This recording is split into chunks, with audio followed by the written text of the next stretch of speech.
Welcome to part 2 of this introduction into what we can do with BarTender and the Clarity LIMS. So we've already covered regular processes. In this short video I wanted to give an example of something that you can do when you have a pooled indexed library. So let's look at behind the scenes on the configuration in the ops interface. The process that I've modified here to call my script is one of the out-of-the-box ones, so library pooling. And my external programs are set up with a process parameter, which in this case is calling a custom script that I've written.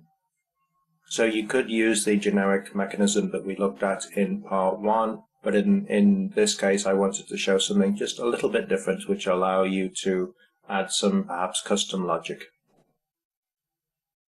So we've got that process parameter set up, and in the lab scientist interface we've got that configured obviously on the library pooling step, and I've set up the EPP automation so that that will run automatically once the step has been completed.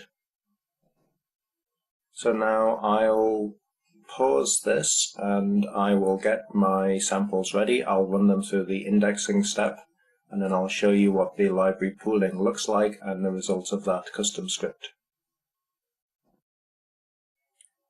I've now indexed my samples. I used the dual indexes in this case, and we've completed step 3, so now I'll go ahead and show you what step 4 looks like, calling the script via the EPP automation. View, add group.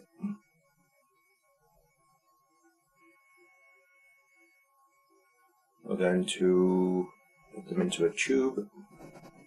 Just 8 samples here.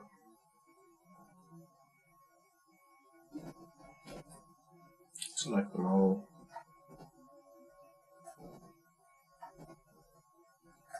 Drag them into our pooling area.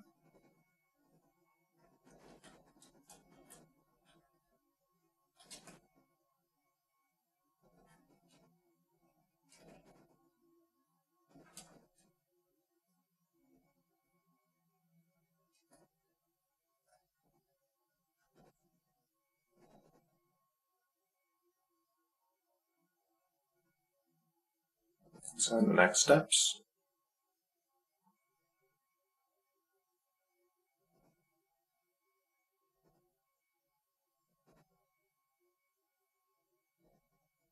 Finish.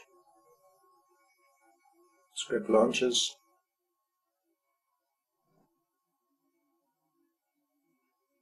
Complete successfully, and our file has been created. So let's go and have a look at that file and see why we went to the bother of applying some custom scripting there. So let's go and look at this. There is the file.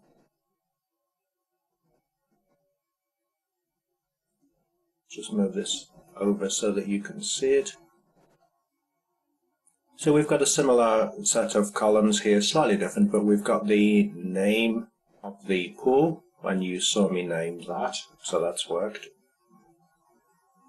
And then for index, what I did was combine all of the indices from the 8 samples and put them into this single column. So we've got the dual indexes here, there they all are, and then the rest of the stuff is pretty standard. The LIMS ID of the project, the LIMS ID of the container, and the LIMS ID of the pool itself, or rather the contents of the pool. So in summary, I could have used the generic mechanism. I wanted to show off this feature of giving you the ability to write a custom script to do something very specific for your needs and to tie that in with the EPP automation.